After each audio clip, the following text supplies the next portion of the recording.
কেমন আছেন সবাই? আশা করি সবাই ভালো আছেন।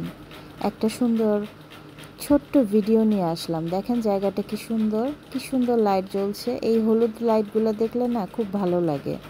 কেন জানি সেই যে আগের দিনের যে ল্যাম্প পোস্ট ছিল না, সেই লাইটগুলোর ভাইব পাওয়া যায়, তাই না?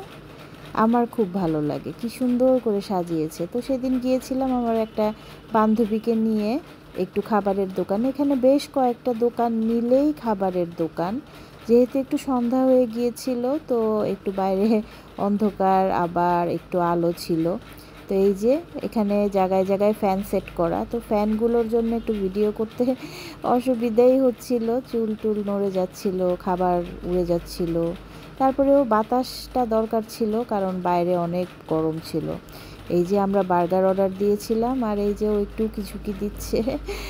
আর আমি তো আমাকে তো আপনারা সবাই চিনেনই ইতিমধ্যে, যারা আমার পেজে কিংবা আমার ব্লগ চ্যানেলগুলো দেখেন তারা তো জানেনই।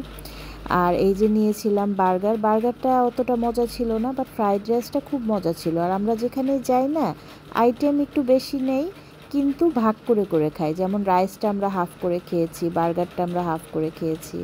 আর আমি এই ডেকোরেশনটা খুব ভাল লাগছিল। জানি না বৃষ্টি নামলে কি হবে, মাথায় কি বৃষ্টি পড়বে না কি। কেমন দেখেন এই যে ছেঁড়া ছেঁড়া, মনে তো হচ্ছে যে মাথায় বৃষ্টি পড়বে বৃষ্টি নামলে। আর এই যে এইটা সেই ভাইরাল পাউরুটি পুড়িয়ে দেয়, পোড়া চা আর হচ্ছে পোড়া পাউরুটি বলে। এটার কম্বো প্রাইসটা ছিল 80 টাকা। আমার কাছে খুবই রিজনেবল লেগেছে। আমরা একটাই নিয়েছিলাম, যেহেতু আমরা এর আগে অনেক খাবার খেয়েছি, ফুল ছিলাম। চাটাও খুব মজা, তো এটা খেতে আমি এখন প্রায় চলে যাই। চা আমি কিন্তু পছন্দ করি, কিন্তু সব সময় না, মাঝে মধ্যে বলতে রোজ খাই। এই কিছু স্ন্যাপ, ভালো থাকবেন।